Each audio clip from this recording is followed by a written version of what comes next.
Hi everybody, I'm Robert Kennedy, author of Unbridled, The Passion, Performance, and Politics Behind America's Favorite Pony Car, and the new and unauthorized Future Driver's Guide children's book series.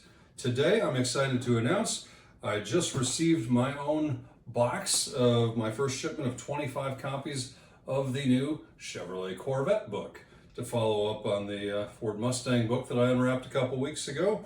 So I thought I'd film the unboxing now with you. And like last time, I'll preview a couple pages with you. These are, of course, available at unlettedonlypublications.com as well as through Amazon.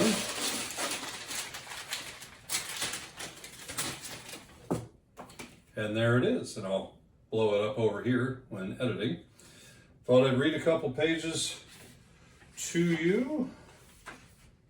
Oh yeah. Oh, that looks great. How about this one? The C2 Corvette debuted for 1963.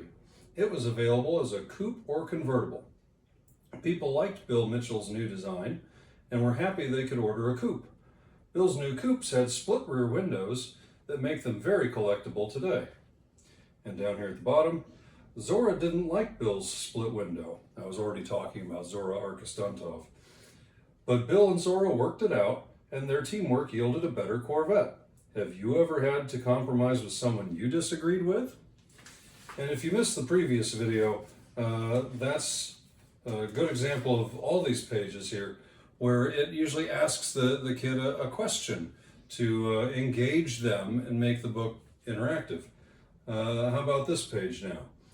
The C4 was still a two-seater with a V8 engine, fiberglass body, flip-up headlights, and round taillights, but it looked very fresh and new. It had a high-tech digital dashboard and a one-piece removable glass roof. Motor Trend even named it their Car of the Year. And then she says, sounds like the new Corvette was worth the wait. Have you ever had to wait for something exciting?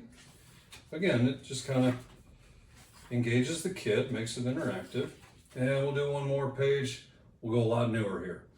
For 2020, Chevrolet moved the C8 Corvette's V8 engine behind its seats. Zora had wanted to build a mid-engine Corvette since way back in the 50s. It was a radical change, but a huge improvement. European companies like Porsche and Ferrari have built lots of mid-engine sports cars. GM even made a mid-engine sports car called the Pontiac Fiero in the 80s. My uncle says GM building mid-engine Corvettes was brilliant. Would you prefer a mid-engine or front-engine Corvette? So, again, super cute, super informative for kids. So if you're a Corvette fan or you like to influence your kid or your grandkid, your niece or your nephew, to be a Corvette fan like yourself, this is it, $13.95, made in America, unlettedonlypublications.com, and at Amazon.